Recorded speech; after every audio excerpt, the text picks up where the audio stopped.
भारतमाला की सड़क बना दी, बीघे माते 160 70 की स्पीड में गाड़ी चलावे, पहाड़ बैठो बैठो फेसबुक माते लिखे कैलाश जी के करियो, अरे तो निचली हड़क देख ले नहीं के कराई।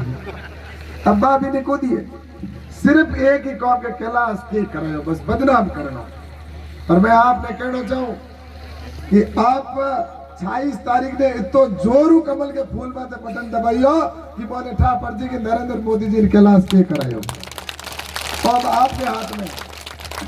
और मैं आप सबसे एक निवेदन करना चाहूं कि अपने कौम अभी राजस्थान में सरकार नहीं की वजह अपना कौम जगह होना चाहिए नहीं होया।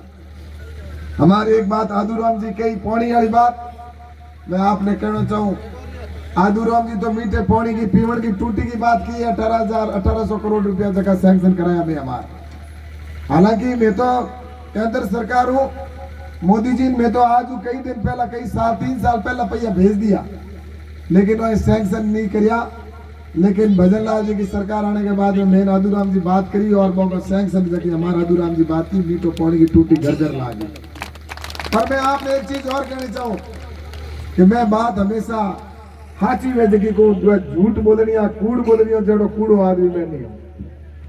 मैं भाई तो की जनता हूँ, एक बात की हो भाई तू की जनता ने जब मैं विधायक नहीं हो मी टाइम चुनाव लड़े और मी टाइम में कहो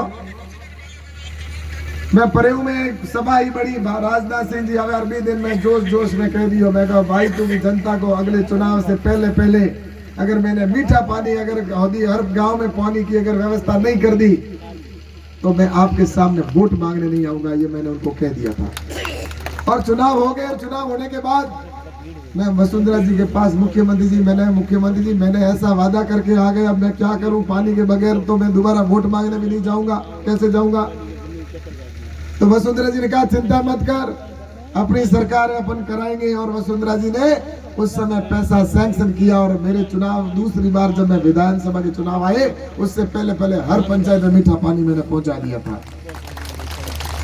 और इसी प्रकार से मैं कहना चाहता हूँ, आज भी मैं आपके सामने घोषणा करता हूँ कि अगली बार आपके हर घर में मीठे पानी की अगर जल की मीठे पानी की टूटी नहीं लगा दी तो मैं आपके सामने वोट मांगने भी नहीं आऊंगा।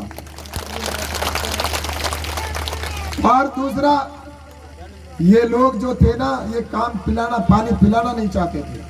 अब यहाँ पर पानी की समस्या का जड़ कहाँ है, खत्म होनी चाहिए। जो 150 करोड़ रुपए अगर ये खर्च कर देते अशोक गहलोत की सरकार तो हमारे को पानी के लिए इस तरह से परेशान नहीं होना पड़ता। पंजाब से लेकर जब हमारी यहाँ नदी नहर आती है इंदिरा गांधी नहर, उसके अंदर जो पानी है उसकी कच्ची नहर थी 5 किलोमीटर, उसको पक्का कराने के लिए सिर्फ 150 करोड़ का खर्चा था, लेकिन वो खर्चा उसने किया नहीं। उसकी वजह से पानी का जो 10 फीट नीचे चलाना पड़ता है, जो जल स्तर होना चाहिए उससे, तो उसकी वजह से वो पानी नहीं पहुंच रहा था।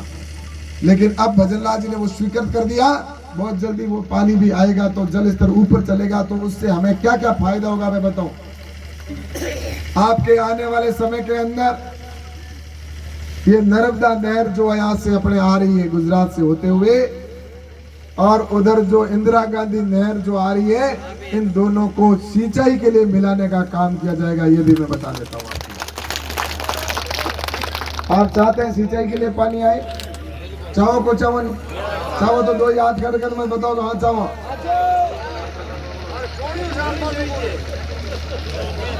और आप बताओ कि जब पानी अगर ये जगह आ गया तो अपने यहाँ होनो उगड़ाड़ी जमीन हो जाए, इनमें कोई दो राय नहीं आपने कहना चाहो। और मैं आपने एक चीज और भी कहना चाहूँ, बाजरा अनुसंधान केंद्र जो को मैं स्वीकृत कराया गुड़ा मालानी में, ये आज तो नहीं लेकिन आज से 4 साल बाद में आपको पता चलेगा कि इसका कितना किसानों को फायदा होगा।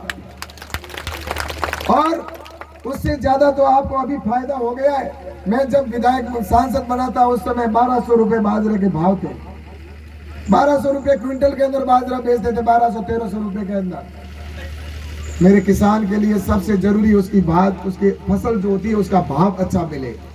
ये हर व्यक्ति किसान कहता है कि हमारे को भाव अच्छा मिले। आजादी से लेकर 70 साल के अंदर भाव सिर्फ 1200 रुपए तक पहुंचे थे, लेकिन इन 5 सालों के अंदर 1200 से बाजरे के भाव 2500 तक पहुंच गए, डबल हो गए सिर्फ 5 साल के अंदर। आप मुझे बताओ हुए कि नहीं हुए। अब ये इसके पीछे कारण क्या है, आप कभी सोचना। बाजरे के लिए मैंने आदरणीय मुख्यमंत्री जी, प्रधानमंत्री जी से कहा था कि ये बाजरा हमारे गुजरात और राजस्थान और जो मध्य प्रदेश और ये जो क्षेत्र है, इस क्षेत्र का मुख्य अनाज है। यहाँ के किसान ज्यादातर बाजरे को बोते हैं और इसको अगर हम दुनिया के अंदर लेके जाएं तो हमारे किसानों की भाव अच्छे मिलेंगे और अगर इस चीज को किया जाए तो इससे फायदा होगा। और प्रधानमंत्री जी ने, आपको पता है, इसको यूएनएफ के अंदर रखा और उसके बाद में इसको मिलेट्स ईयर के रूप में घोषित किया 2023। और आज जो बाजरा है, आज उससे कई प्रकार के प्रोडक्ट बनने लगे। आज उससे बाजरे से बिस्किट बनने लगे, तो बाजरे से कई कुरकुरे बनने लगे, तो बाजरे का कई दूध भी बनता है। ये भी मैं बताना चाहता हूँ, आपने कईयों ने देखा नहीं होगा। इस प्रकार से कई प्रोडक्ट बनने शुरू हुए और मिलेट्स की वजह से, मिलेट्स ईयर की वजह से आज दुनिया के अंदर जो अनाज हम यहाँ पर खाते थे, लोग कहते थे कि बाजरा गरीबों का अनाज है। आज नरेंद्र मोदी जी उस दिन कह रहे थे कि वही अनाज जो यहाँ गरीबों का कहते थे, वो आज अमेरिका के व्हाइट हाउस के अंदर वहां पर बाजरे की रोटी बनती है और वो तड़े चाव से खाते हैं और इसकी वजह से इसके भाव दुनिया में बढ़ रहे हैं। और मैं आप सबके ये कहना चाहता हूँ कि इसके ऊपर काम करेंगे। और आने वाले समय के अंदर एक बात और मैं कहना चाहता हूँ, अपने यहाँ पर ऑर्गेनिक जोन घोषित कराएंगे। ऑर्गेनिक जोन का मतलब होगा यहाँ पर जो हमारा बाजरा उत्पादन होता है, चाहे मूंग है, मोट है, जितना भी होता है, ये हमारे इसमें केमिकल नहीं डालते, हम तो वैसे ही ऑर्गेनिक है, लेकिन उसका सर्टिफिकेट अपने पास नहीं है।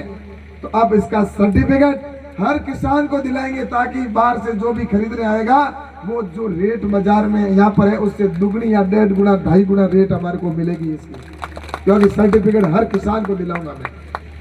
और उसके साथ ही आपके दूसरा मैं आपसे एक और कहना चाहता हूँ कि अभी परिसीमन होगा और उस परिसीमन के अंदर 2026 में जब परिसीमन होगा तो आपके इस क्षेत्र को, जो कि यहाँ से शिव बहुत दूर जाना पड़ता है, आपका मुख्यालय बहुत दूर है, इसलिए आपको इसको 100 टन के साथ में करेंगे ताकि आपको यहाँ से आपका विधानसभा क्षेत्र नजदीक हो जाए।